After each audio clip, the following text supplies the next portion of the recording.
It's beginning to look a lot like Christmas.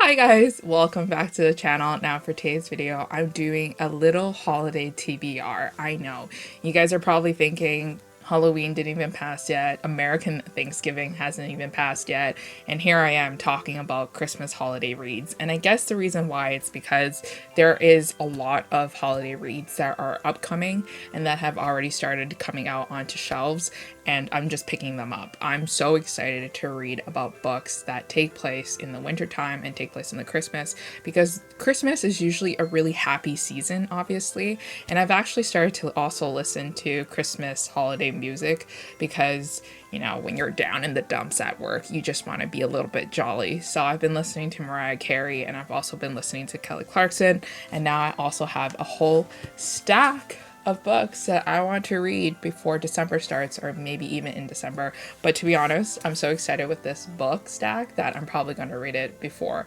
December. Okay, so the first book that I want to read is this YA middle grade novel called The Holiday Switch by Tiff Marcello. And Tiff Marcello is a Filipino-American author that I've read before that I really enjoyed. This one follows the enemies to lovers trope and involves our heroine who is on her last winter break of high school, and she wants to have like the best holiday break ever, and then she gets like a job on a film set, which is making her dreams come true, until she meets her boss's like son, who is basically really annoying and someone that she doesn't like at all, and they butt heads. And then a giant snowstorm happens, they switch their phones, and now they're forced to like live with each other under the same roof or something like that. And it's pretty short, so I think I'm gonna get through it very easily.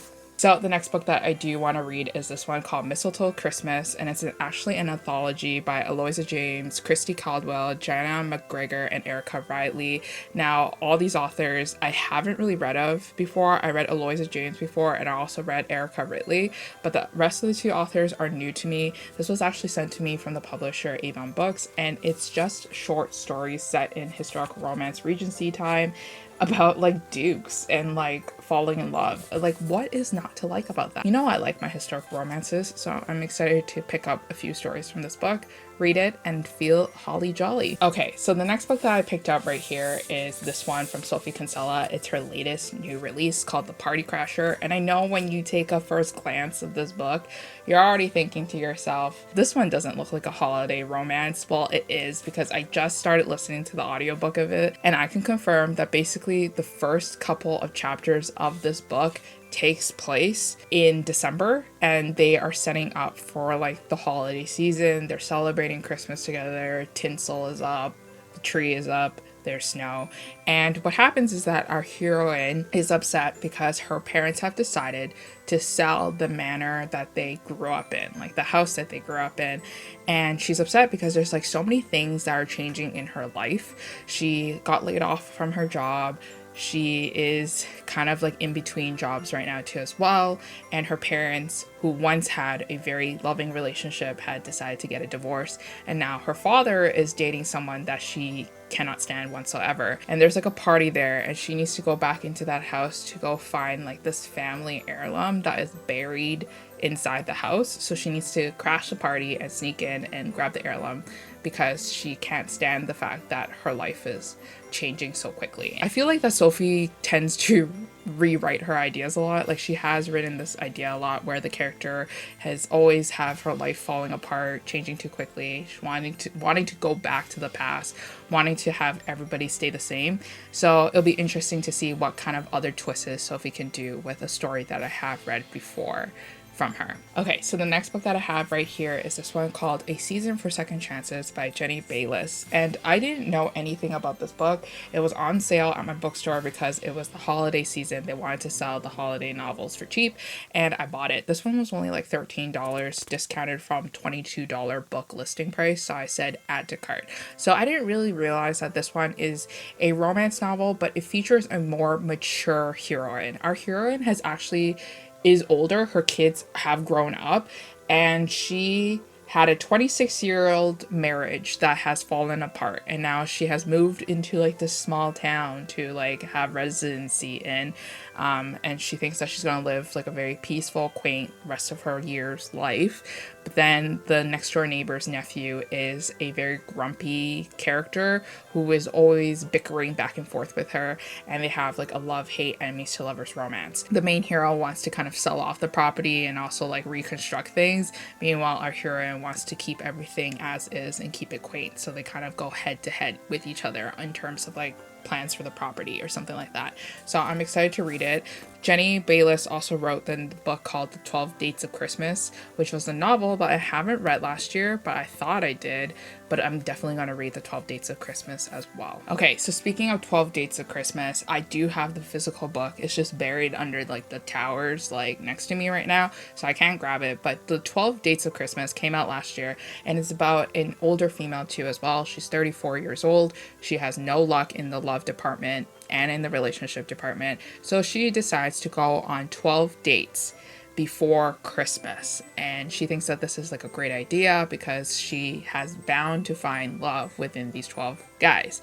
But then what happens is that like there is one disastrous date after the other, and she's starting to lose hope in finding a relationship before Christmas. But obviously she finds someone that she least expects and she falls in love with them. So I don't know, that sounds pretty fun too as well. Okay, so the next book that I do want to read is this new one called Always in December by Emily Stone. And I don't really know much about this book, but I bought it anyways because it was on sale, because holiday romances are on sale. But this one involves our heroine who lost her parents, and she doesn't like Christmas because she doesn't really have a family to live with anymore. So every single year she writes a letter and she sends it back to London, which is her home, and she writes "missing you always" to her family and to like her parents, but obviously she never expects a reply because her parents are dead. And then she bumps into our hero in like the last place that she would think to bump into someone as good looking as him, as charming as him. They have this really nice moment together and they briefly have like a fling, I feel like, but then he disappears and then she's heartbroken by it.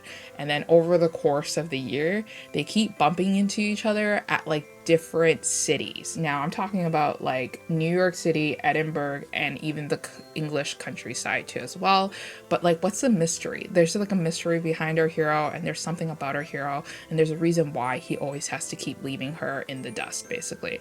So I don't know, I feel like this one is going to be like for fans of One Day in December by Josie Silver maybe. So I'm excited to read this cozy like English countryside romance too as well. Okay, so the last book that I really want to read for this season is one that hasn't come out yet. It's coming out on October 26, 2021, and my copy hasn't arrived yet, obviously, because it didn't come out yet. But this one is called Duke Actually by Jenny Holiday. And now Jenny Holiday, one of my favorite Canadian authors, I really like her books.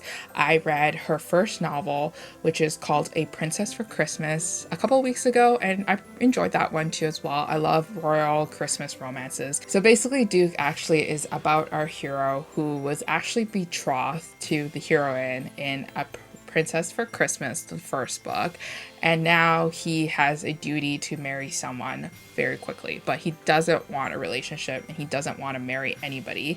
But he's also intrigued by our heroine, who he briefly met at like the party in the first book, and our heroine has recently gotten out of a relationship that she suffered a lot, and she doesn't want to do anything for men anymore, and she just wants to live her life. So all she wants is to escape from like the depression that came with that ending a relationship, and they become friends to lovers. And then obviously, because once again our hero is a duke, he can't marry like a commoner because like the family just like frowns upon it.